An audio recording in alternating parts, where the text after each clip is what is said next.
Next, let's look at RDS Monitoring and Security. The RDS console provides full performance metrics, which allow you to get a clear picture of the running state of each of your RDS database instances. So these metrics are provided by Cloud Monitor. Cloud Monitor is the free monitoring tool that's built into the Alibaba Cloud platform. We also use this to monitor other services like ECS. And for RDS, Cloud Monitor can record storage usage, memory usage, so that's RAM utilization, CPU usage, and many more. Security. RDS provides a 3-level security defense system to protect databases against a variety of security threats.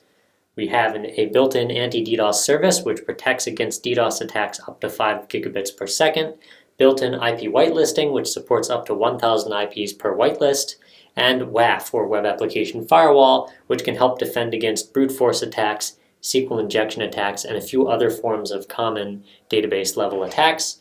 The RDS service also includes SQL audit capabilities, so you can keep track of the who, what, and when of database access and modification. On the security front, in terms of access to the RDS service and ability to manage the RDS service, we use something called RAM, Resource Access Management. This is actually how permissions are managed across all Alibaba Cloud services. So of course, under your Alibaba Cloud account, you may have multiple users. Perhaps you have developers and database administrators and auditors, and perhaps a few other types of roles. Each of these people will have their own RAM account, and they'll use this RAM account to log into the Alibaba Cloud console. RDS allows you to set what's called RAM policy, which controls which of these RAM users can access and manage RDS. Now that's at the RDS service level. So what do you do about database users? How can your DBA manage permissions?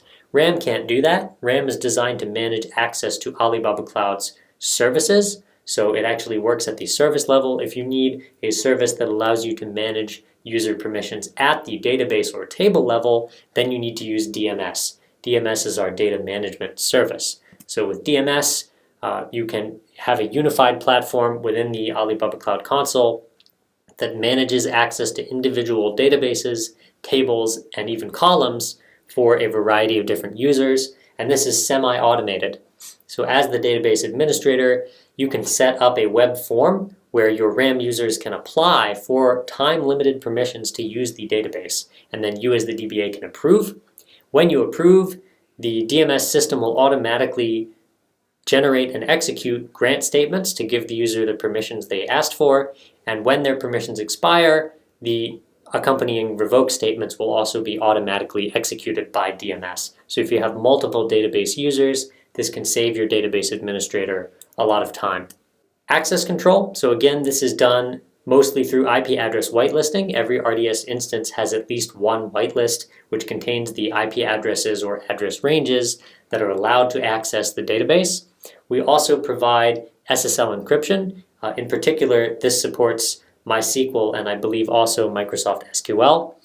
So you can include encryption in transit between your ECS instances and your RDS database. So if you want, you can add HTTPS SSL encryption as an optional feature so that access to your database instance is encrypted.